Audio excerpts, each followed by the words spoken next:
Request for repairs. What the heck is that? Us real estate agents, we use all kinds of terminology and technical stuff and everything. I think most people don't know what the heck that means. Well, let's take a look.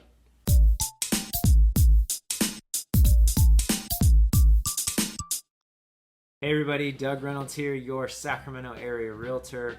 This is a part of a webisode series I've done called Sacramento Real Estate Explained. Tons of videos for buyers and sellers on kind of what's going on with the buying process and just real estate in general. Well, this one's for both buyers and sellers. Request for repairs. What the heck does that mean? Well, in Sacramento, this is kind of how the process plays out. You go, you look at a home, you say, oh, you walk around, oh, this is nice, I like it. It's got the beds, baths, square footage we need, and the location, and the condition, and everything. You make an offer, you negotiate with the seller, you get into contract, and you move forward with escrow. Okay, so you start the escrow process as far as you get everything to your lender, they order an appraisal, and then you have some inspections done. Typically, it's pretty important. I push my buyer clients to definitely have a number of inspections. You want to go with at least a home inspection, sewer inspection, pest inspection, and roof inspection. At least those four for sure, the four I'm pushing. There's others beyond that for particular situations you might want to be doing. But you know, you're looking at several $100s for those things, but that's an investment into getting knowledge, okay? After that, you get all those reports back. Well, their intention is to find anything and everything, okay? They're gonna find some little thing over here and something over there. It's not intended to create a to-do list for the seller. It's to give you knowledge as to, oh, okay, well now I know, this step is an inch higher than what, legally, what code, not legally, but what code should be on this step or something, or, this switch or whatever, okay? There's a lot of little things in there. But mixed in with there is also some pretty valid kind of concerns. That might be some health or safety issues or some code things or something like that. That would be legitimate asks for a buyer. So you get all these reports, there might be 50 or 100 things that are noted on here. But really when you whittle it down, you're maybe talking about 2, 3, 4, 5, maybe legit, hey seller, these are concerns. These things should really be addressed and taken care of in a normal sell and situation. Most sellers would be taking care of this for most buyers. So you put that down on a piece of paper called the request for repairs.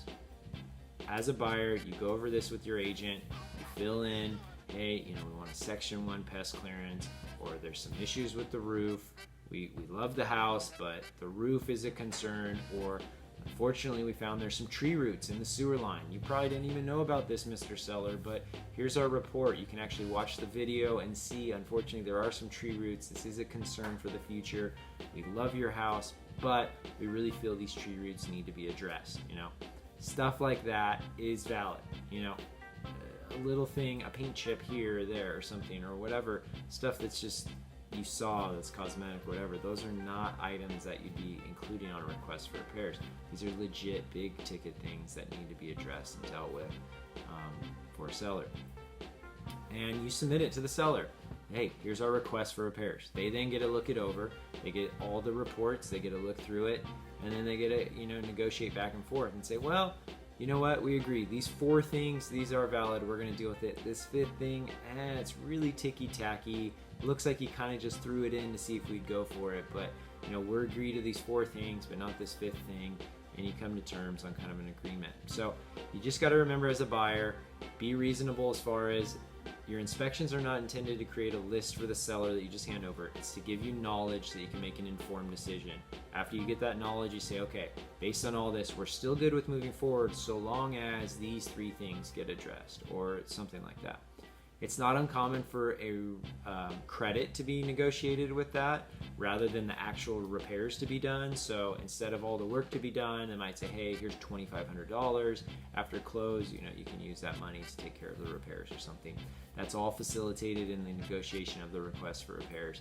That's done in the 10 to 15 days into escrow kind of time frame there. 10 to 18 days within there, that's kind of when that's going on. So both buyers and sellers, be aware, that's request for repairs. That's how that works. A lot of times with my sellers is to put them in a better position of negotiation, a better position of strength, I actually have them do a number of those inspections before we even come on the market. So then it's all open, it's out front, the buyer's aware of it, they understand, this is part of the property, and that kind of minimizes issues with the request for repairs when you can get those inspections done up front and everyone's kind of aware of it. Whereas if you don't do that, it's a bit of a surprise for everyone and you're kind of back on your heels trying to figure out what's going on. So hope this video is helpful. If you want to connect with me, realestatewithdoug.com is my website. I look forward to talking to you soon, and clear skies.